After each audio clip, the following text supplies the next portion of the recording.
Hello and welcome to a brand new episode of Grab a Seat podcast. I'm Ankit Vengurlekar, tuning in from Bangalore, and joining me from Singapore are two incredible guests who are going to get mobile, and we're going to discuss all things mobility with Samir Kumar and BinBin Tang. Welcome to the podcast. Thank you so much for having us. Appreciate it. Amazing. All right. So I could do your introductions, or I could toss it to both of you to introduce yourself. I think that's fairer, that's better, because you know best about what you do and who you are. So let's hear it from Bin Bin first. Hi, whoever is listening or watching this podcast. I'm BinBin. I'm leading the engineering team for Grab Mobility. Leading the engineering team for Grab Mobility. I have a lot of questions for you, Bin Bin. Lovely to have you here. Samir? Thank you. Hey, I'm Samir. I lead the mobility team at Grab, and I work closely with BinBin and all our other colleagues. Amazing. Awesome. All right. First question. What did you eat for breakfast today? Samir? Eggs, pita, and cheese. Like pita bread? Yeah. That's a good combination. I should try that. Interesting. Yeah. Bin Bin? I had wonton soup for the breakfast. Yes. Oh, both of you are making me hungry now. Wonton soup and pita bread. Okay, amazing. Now, both of you have got very, very impressive resumes, and you've done incredible things in your professional capacities over the years. I'd love to hear from you what your journey has been. How did it start, and how does one get to where you are in terms of the incredible positions you're at Grab and the amount of time that you've spent over here. I'd love to start with you, Samir. You're from Sure. India, you're from Delhi, and it's been a decade plus that you've been in Singapore now. Talk to us about that. You're living a lot of Indian people's dream now. I wouldn't go that far. Okay, my journey. Well, grew up in India, fairly middle class family. My dad's in the Air Force, so really moved around uh, as I was young. Grew up in 20 different, 15 different cities, actually, a few different countries as well. My parents were based out of India for a certain bit. Uh, was a very naughty kid at school. Was definitely not the smartest kid at school. Um, but I was always Define naughty. Like, were you playing pranks on your teachers, etc.? yeah, or I'd be that guy in the classroom that would ask the wise ass questions or wisecrack questions.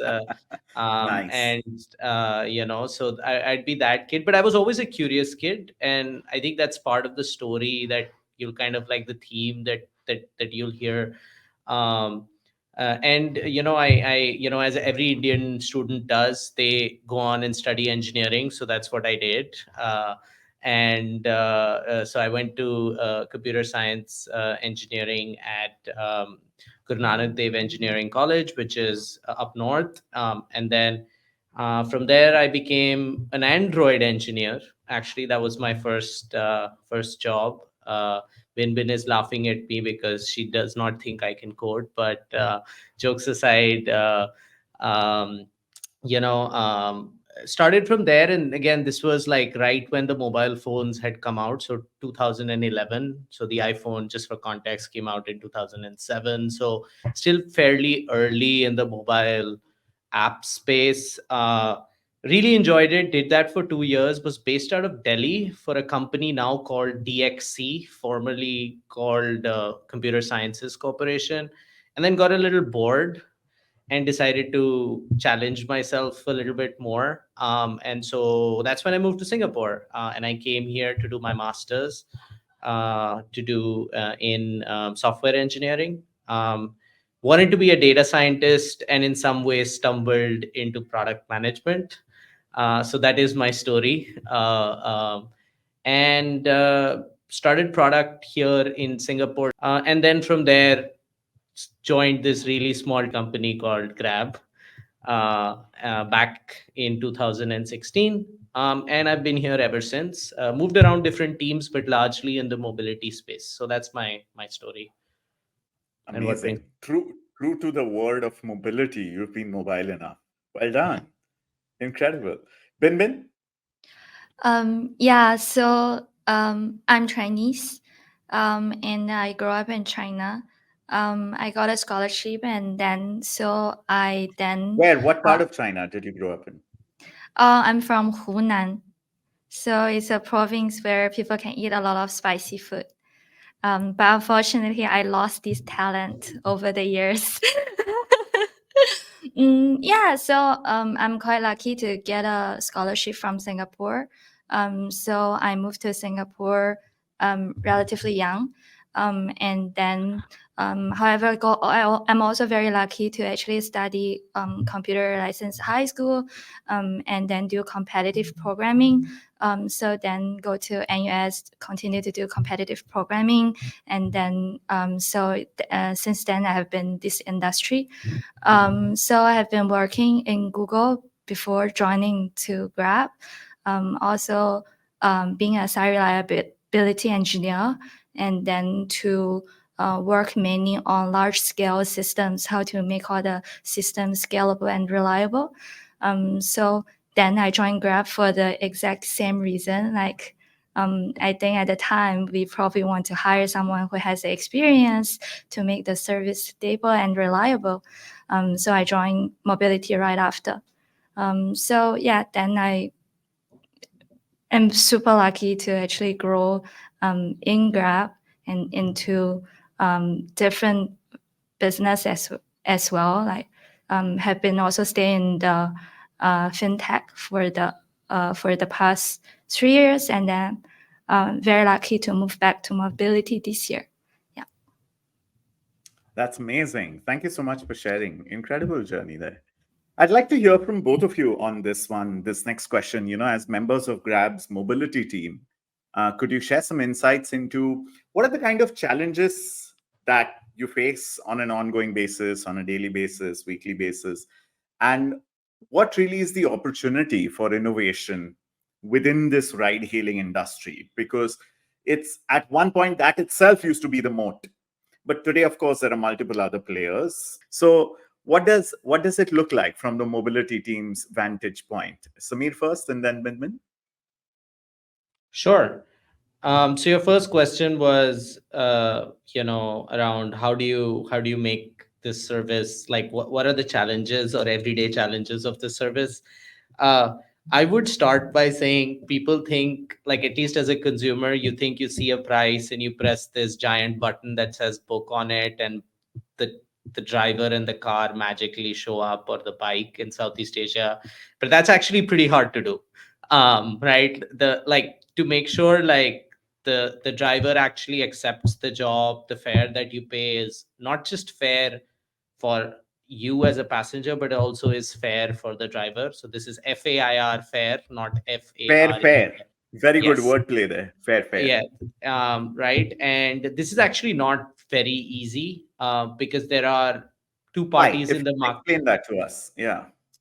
I mean, if you fundamentally look at the extremes, right? Like, the passenger wants to pay, like, if you think about the best passenger experience in the world, that would be a ride that is free with a car that is teleported to you, right? Like, inherently, you cannot beat that experience, right? Like, zero ETA, $0 fare, unbelievable customer experience, right? Whereas actually, if you see the driver wants the completely like opposite, polar opposite part of the experience. They want to work as little for as much money as possible. And so you can see, like, the two sides of the marketplace inherently want different things, and our goal is really to be the referee and the tiebreaker to make sure both sides of the marketplace actually get a fair experience. So as a consumer, you pay for a service that you get, and as a driver, you earn fairly on our platform. You're treated with respect, you're treated with dignity, and that's really what we're trying to do. And obviously, safety is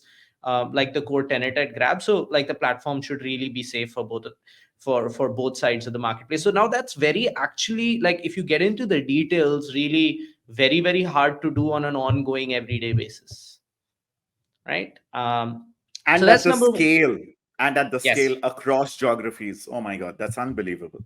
right? And I think your second part to the question was, how do we innovate from here, or what's kind of like next on the horizon? So um, we have a few things going on. So one is really getting the basics right. Like as I talked about, doing this at our scale, a 1% improvement is a lot of that. Just a 1% improvement is million more rides served, which means a million more passengers took trips, and a million more rice bowls for drivers got like fulfilled. So like at our scale, 1% is a lot. So that's the first sort of important piece. So really getting the basics right is the most critical piece. I think the second piece is getting becoming different. So ride hailing, as you rightly pointed out, started off as the advantage and now is fairly commoditized. So it's like we're kind of like caught in this very interesting innovator's dilemma where we know we have to do something different. And I think the way we're starting to think about it is more like airlines. Different people want different services. Some people want it really cheap. They want a cheap flight to get to somewhere, so we're going to offer you an affordable service. Some people really want a fancy car, beautiful experience, driver dressed in a uniform wishes you charger in the car, Wi-Fi in the car so that you're working. So that's another spectrum of opportunity that we think we're fairly monolithic at this point, and we have ways to go on both sides of the spectrum. I think both sides of the customer needs are underserved, and we think we can also through this give more drivers earning opportunities, and that's really also the other side of the marketplace we care about. So that's kind of like where the future, at least as we see it in mobility going, is really product differentiation, where you're very clear what you're getting as a service. Love that. Also, I love the honesty, throughout the conversations that we've had with the leadership and executives at Grab. I love how honest they are about the situation at hand. And while there is optimism and hope about solving for the future, there's also a very clear diagnosis of where we are at right now. So, love that. Thank you so much, Samir. Bin, how would you evaluate this situation?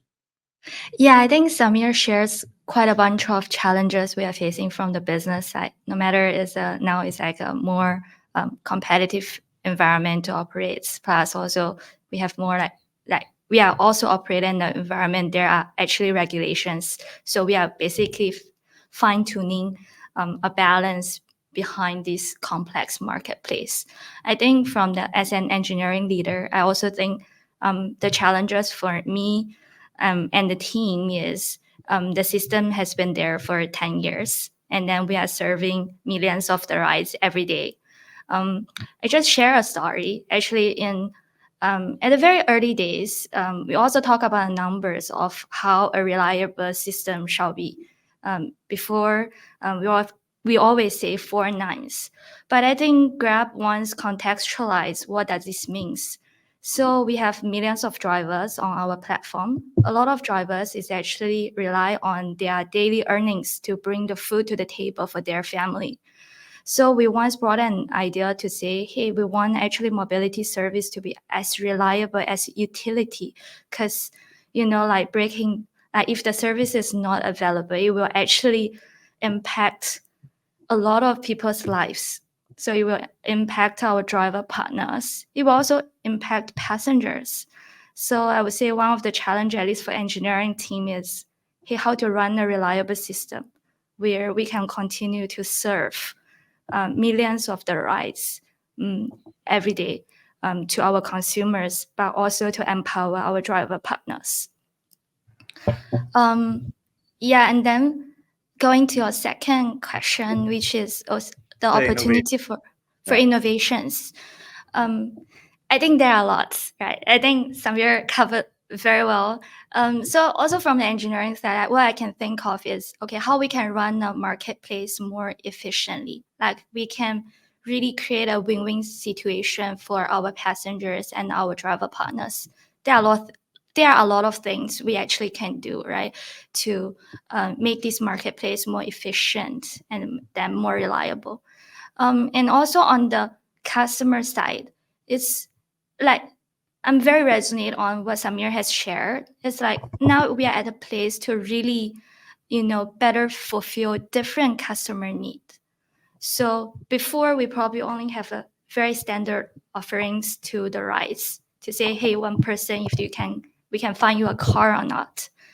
But with the evolve of the business, we probably at a stage we really need to think of how to serve different kind of the need at a different time. So I think that will be a topic actually for us, at least work very close in this industry, to really think of, okay, how can I better serve different needs? People who want a better cars, people who has pet, right? Or different kind of unique needs. How can we really satisfy or fulfill those customer uh, needs? Understood. Amazing. Thank you. You know, there's a question that's brewing in my mind while we talk about innovation, while we talk about scalability of the solution, including all stakeholders. In the West, in North America especially, we are seeing some experiments with regards to driverless cars and cabs that can be hailed from such, cab aggregator apps or taxi hailing apps. And how do you see something like that panning out in this region, considering, and I was speaking to the mapping team as well, considering the mammoth task of mapping our streets? Oh my Lord, it's not an easy task at all compared to the very cookie cutter urban plans and designs that, the West largely follows. Every region, every country is different, from Vietnam to Malaysia to Singapore to India for that matter. So, do you think something like that is on the cards? This is just my science fiction loving mind. I would love an answer to that. Do you think something like that would ever make it to our region? Anyone who'd like to take a shot at this? So I think I mean, depends on how long you look and how many years you're looking. Everything becomes a when question by that logic and not an if question. So I think listen, in our region, we have a bunch of problems. Jakarta, Manila are known for the worst traffic jams in the world, right? And these are Bangkok as well gives it a fair fight, right? So this region is really known for chronic traffic jams.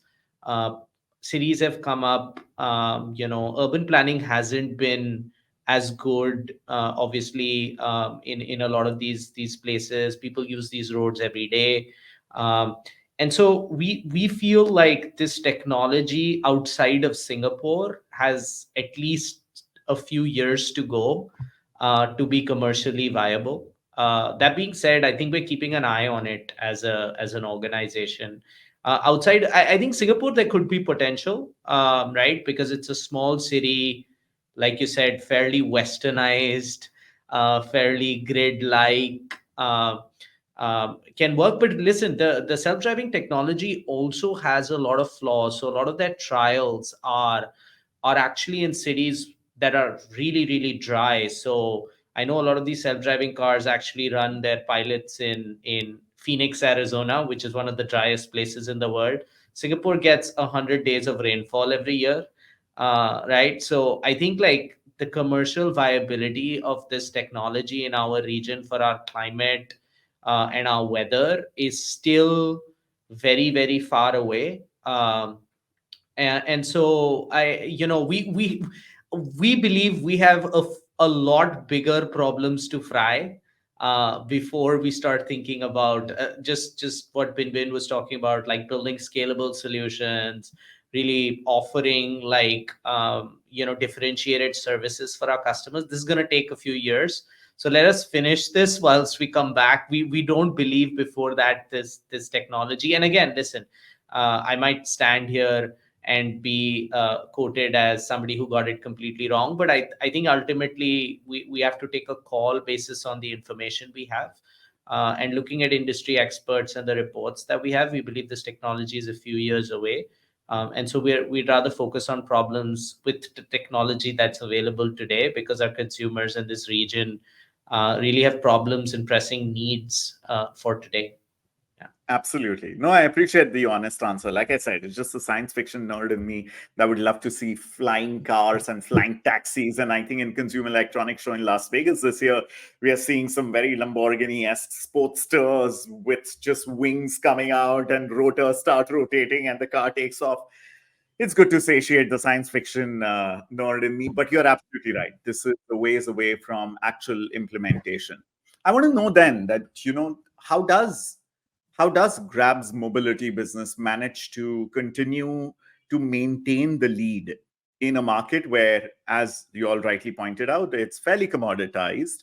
Is it just by going slightly deeper in any of these niche offerings, like you were saying, not going the monolithic approach, but actually identifying certain niches, whether it's a super premium service, whether it's rideshare service, by pooling people together around peak hours or something like that? How do you all think about how do we continue to maintain the delta vis-a-vis competition, and just for our own self, how do we keep things exciting and challenging? Binbin, would you like to take that first? Yeah, so I think I think the first thing is we are actually doing a lot of immersions to keep us very on the ground with the environment we are actually operates, because we are not really operates in, for example, North America. We are operate in Southeast Asia, and then we have there are so many countries. Every country has its own unique characteristics, and we really need to understand how the city and the people we are serving then to really solve their problems. I give a very simple example. I happen to ride a lot in Jakarta, and people sitting in Singapore probably will never imagine actually the reason you will pick like a two-wheeler. You will hop on the bike to get from A to B. The reason is it's probably three times faster than you get a car, right? I think there are a lot of those, and then the road is actually like it's very very narrow, and then if you are taking a bike, you can take a lot of shortcuts instead of you are taking on a car, then you will detour to I don't know where it is, right? And then stuck in the middle of it. I assume if I have been in Singapore and I have never been to those cities, I will never understand those unique challenges exist in every city.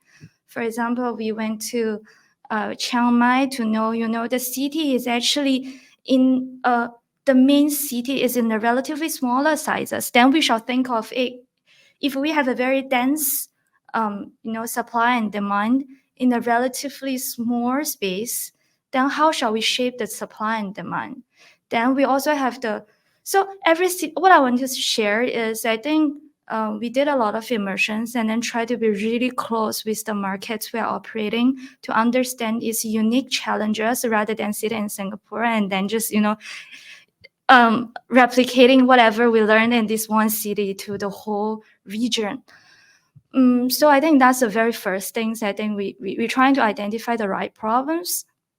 And of course, at what you're saying, we actually push for different segments or different needs. The third one is I think we push the affordability also quite hard because we know the region we are operating. And then honestly speaking, from my perspective, I want our services to be used by more people. And then we should never be too late to push for affordability. So after all, I think as a team, I think I think that's my approach of how we make sure the team is still stay relevant and competitive in the field we are working into. Samir, Amazing. yeah. I love that. I love the boots on ground approach and the immersion heavy approach. One can only make so many projections and PowerPoint slides sitting in Singapore, but it's very important to go out there and seats on the saddle, as they say. That's very important from each respective market. Love it. Love your Jakarta experience. My Jakarta experience was very similar as well, hopping onto Grab bikes and going from place to place to place, mostly just to go eat at multiple amazing places and drink lots of kopi luwak. But Samir, anything you want to add to that? No, I think Binbin covered it well. I mean, one of the reasons why Grab is Grab is I think it's the customer obsession. I think just going, speaking to drivers, speaking to passengers, you realize, uh, sitting in Singapore, you realize you kind of like pat yourselves on the back, think you're doing a great job, and then you go and meet these customers, and they're like, "Wait, you built this? Let me tell you like five problems in this, right?" Like it really humbles you. Like that experience, like really humbles you and tells you, "Hey, like the customer will always want more." And and then it's our job to like figure out, and that's the hard problem that our teams work on, which is how do you actually deliver that, how do you actually deliver that value through the product, through the technology we build, through the operations that we have on the ground, boots on the ground who work with these. How do we actually solve their user experience? I think is really what, in my view, is the long term competitive advantage that any company should be thinking about. Yeah, not just Grab. Yeah. Roger that. I'd also love to hear in the suite of mobility services that you've got Grab Car, Grab Bike, Grab Shuttle, Grab Share. Which do you believe is the fastest growing, and what are the factors or reasons that contribute to that growth? Samir? Yeah, so I mean, fastest growing. I mean, our two wheels business is huge, right? And a large part of that is to the example Bin quoted. I mean, Jakarta is 50 million people. Just Jakarta city alone is 50 million people. Indonesia is, the fourth most populated country in the world, if I have my facts right. So you really, that scale, people imagine like 50 million. I mean, whatever, like let's assume we serve one in 50 people in Jakarta. That's a million people, right? Hypothetically, I'm pretty sure we do more than that, but let's just assume that's the right number. If one in 50 people in Jakarta just use Grab every day to commute, that's already 2 million rides a day on Grab Bike, right? At our scale. So two wheels is really like Indonesia, and now slowly last year we've seen with the launch of Move It, really an explosive like two wheel space in Philippines that was blocked by regulation. So this alludes to the point that Bin was talking about. Really complex regulations in our industry, once unlocked, really unlocks like a lot of consumer demand. So two wheels will remain like the bulk everyday service because it's cheap. You zip through traffic.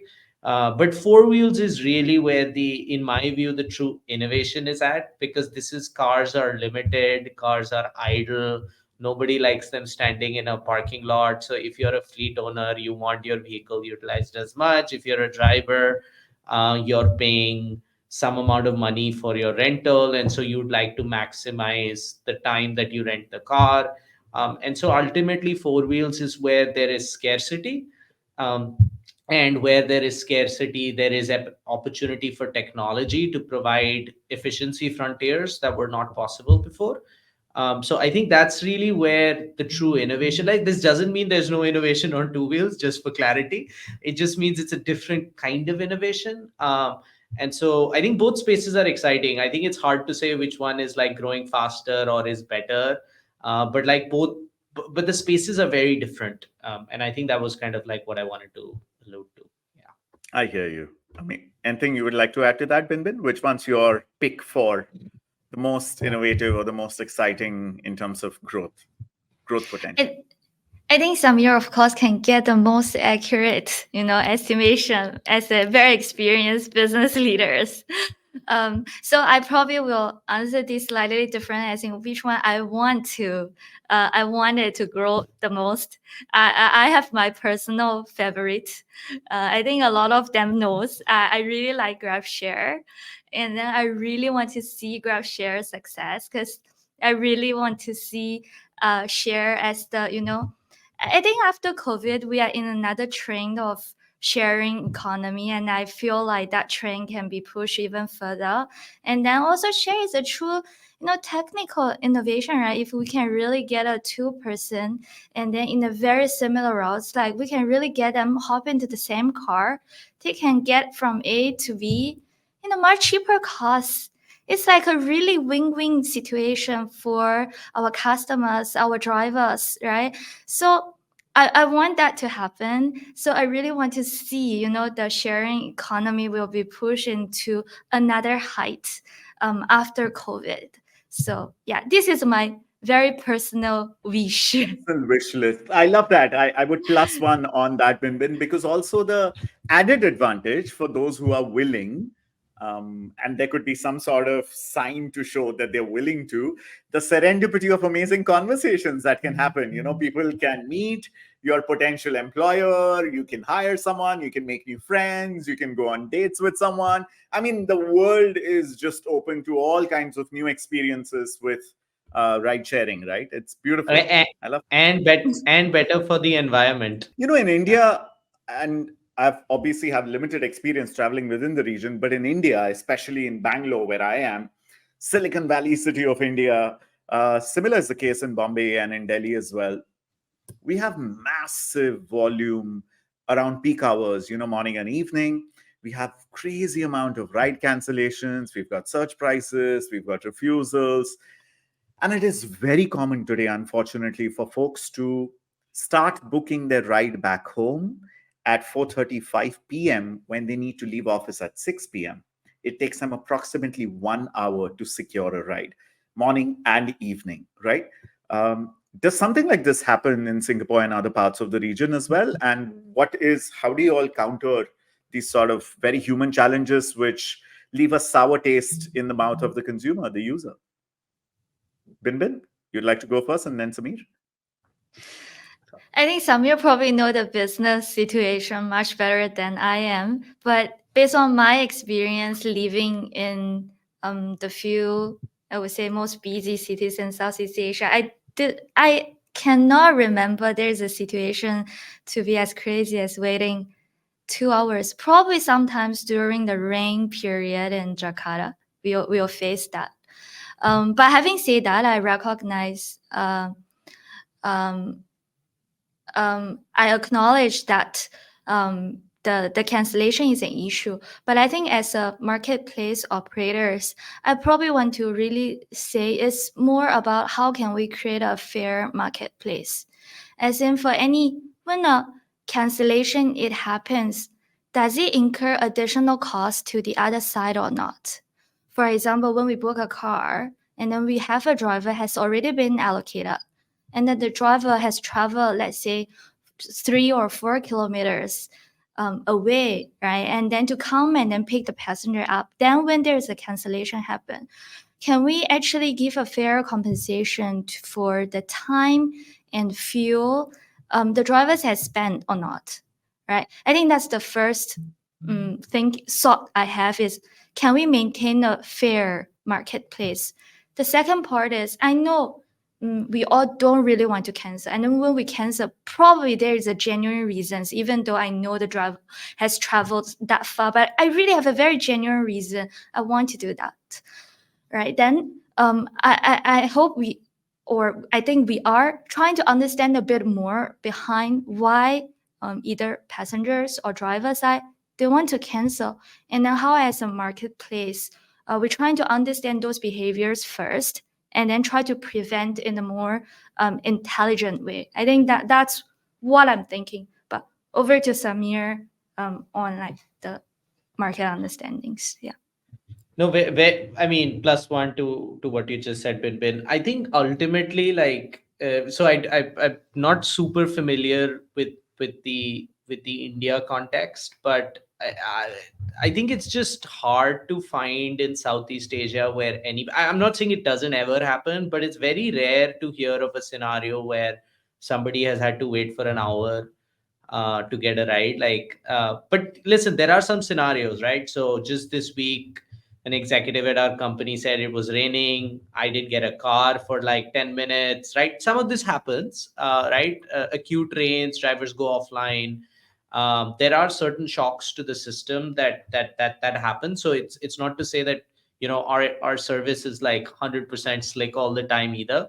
There are like robust challenges that we need to deal with, but it all boils down to exactly what BinBin just called out earlier. I don't think anybody, neither the drivers nor the passengers, get on the platform saying, "Oh, today I'm going to cancel." Right? Like nobody wakes up in the morning thinking, "I'm going to make 500 cancellations today." There's really a deep, like, cancellation is a symptom, and we really need to attack the root causes of those symptoms. On the passenger side, maybe it's they don't see a nearby driver, and therefore they cancel and book again trying their luck, right? Whereas on the driver side, they don't want to travel that far away because they know they won't be get compensated for it, and they know that, and then their experience tells them that by the time I'm halfway there, the passenger is going to cancel, so I'm not even going to go, right? So you kind of like have these issues, that like bad behavior fueling further bad behavior fueling further bad behavior, so you have this vicious loop going on. And I think it's the responsibility of the marketplace operator to actually reverse that loop. And that's the work, that's the part that I kind of been alluded to, the part that I talked about in the early part of the segment. Really making sure that the vicious cycle does not start is really an everyday job that a lot of people at Grab spend a lot of time looking at, tinkering, making sure the incentives are right for everybody, making sure that vicious cycle does not start at around 400 cities in Southeast Asia at our scale. That's really what we are trying to do here. And you know what, we don't get it right 100% of the time, but we try and don't get it wrong. And I think that's kind of like the goal, I think, of the whole team. Yeah. That's amazing. I've got two final questions for our chat here. It's been Yeah. such an interesting and insightful conversation so far. Okay, this question first goes out to Binbin, and then the next one is for Samir. How would you define the culture of the teams working within mobility, Binbin? And I know I've been speaking to multiple verticals across the organization, and two themes that really stand out for me. You can either double down on that. Wow, I love this animation. Two themes stand out for me, which are innovation and startup like ecosystem, very startup like hustle energy, lots of ownership, etc., and lots of innovation, incredible patents, etc. So either you could build down on that or give me completely different theme when it comes to the culture within the mobility vertical, Binbin.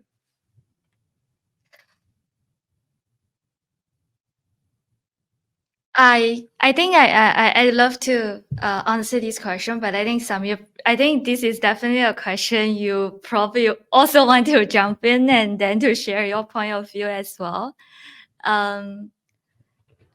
I probably will go slightly different. And I share about my general feeling, not only mobility, but for the whole Grab, why this culture, I think, attracts me. And then for so long, I think both me and Samir has been a long time Grabbers.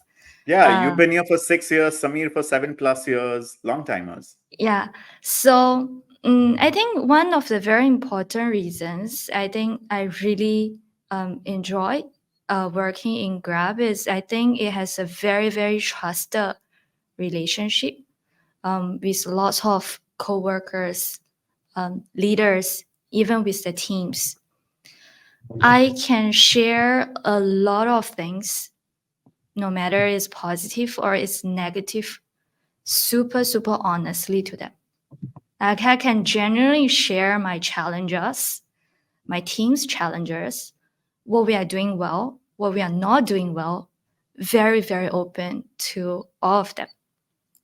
And then very often I can get the same support from other teams as well. Whenever I share the challenges and genuinely get the support where I need or my team needs. And then similarly, when any other teams is going through the same challenges, I will always support them as well. So I think this is super critical for a large organization. The reason is it will motivate the team to do or to make decisions based on global optimization instead of doing local optimization. And then I think that's the key for a successful company. So that's probably what I want to share. Yeah.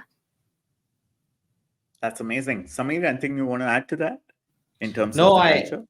I mean, I completely agree with BinBin. I think one of the biggest reasons I've stayed here also is, I think people are just always looking to help.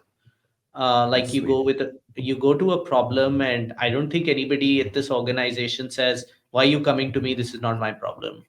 Go speak to your manager." I don't think I've ever heard that response before.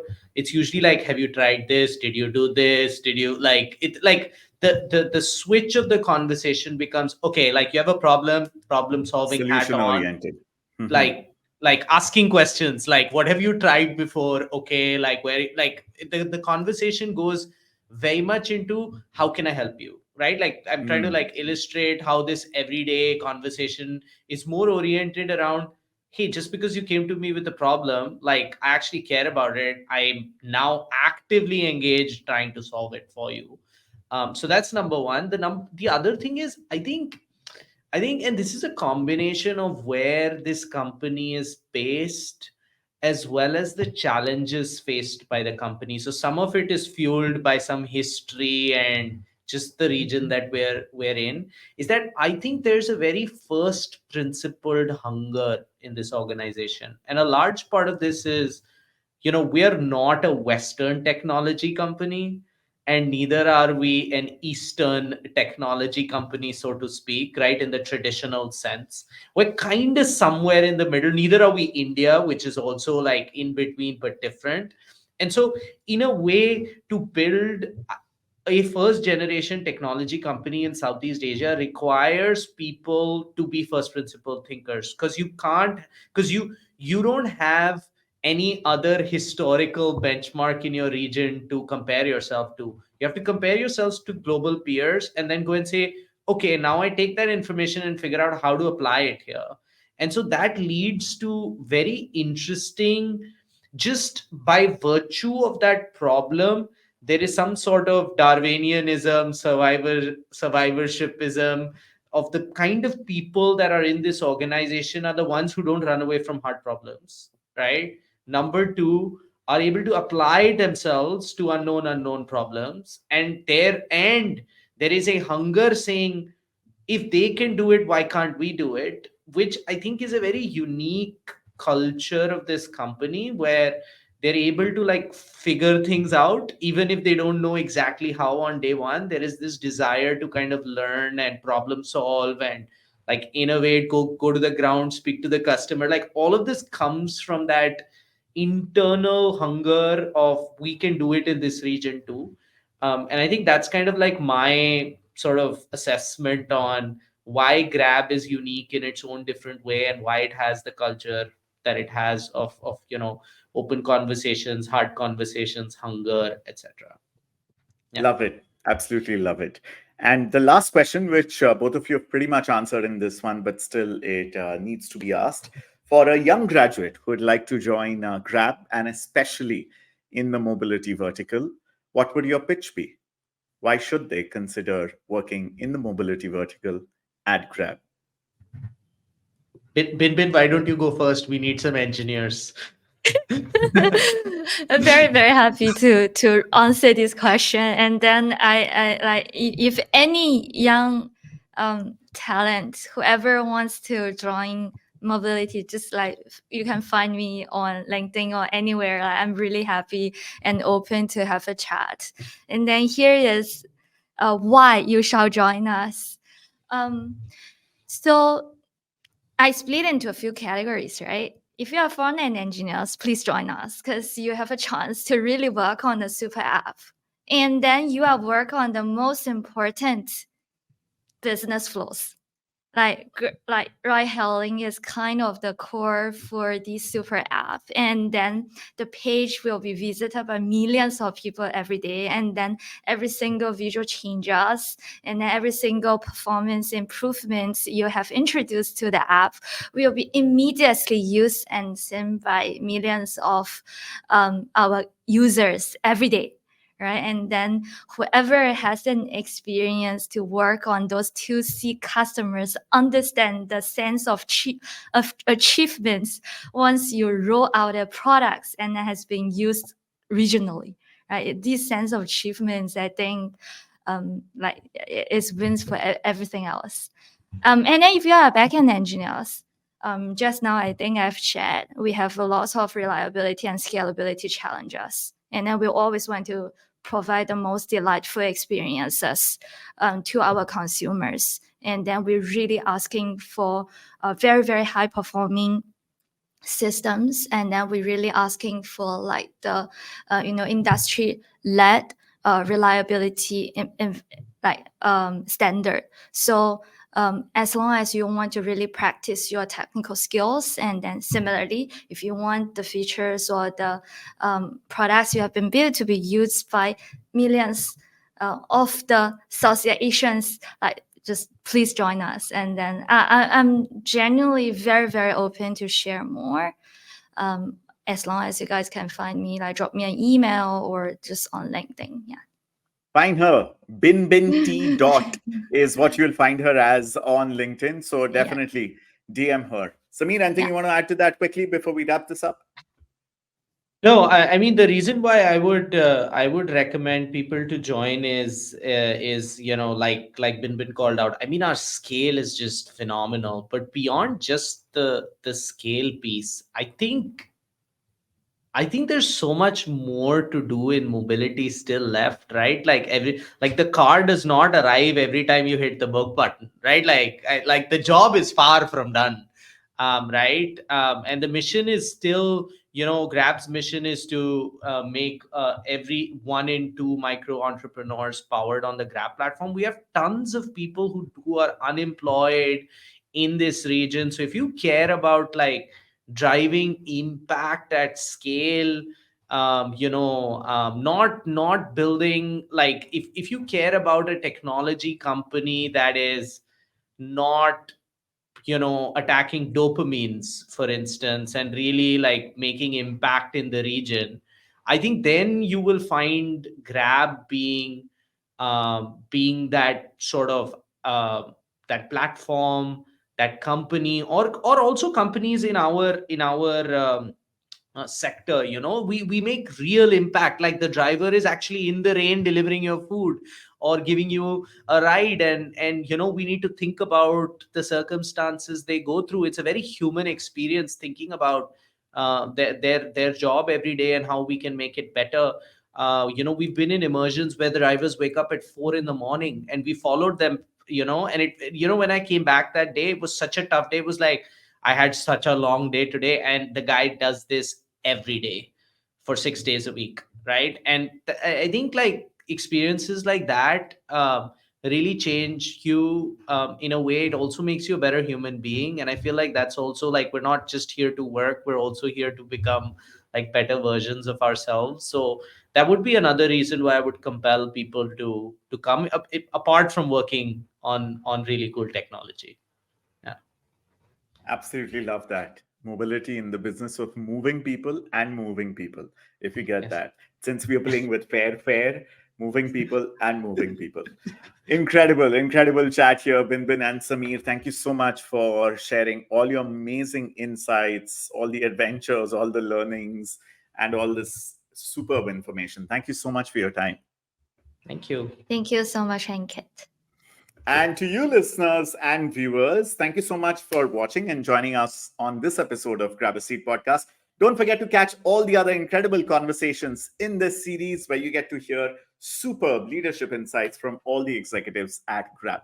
Thanks so much for listening. Have a beautiful day.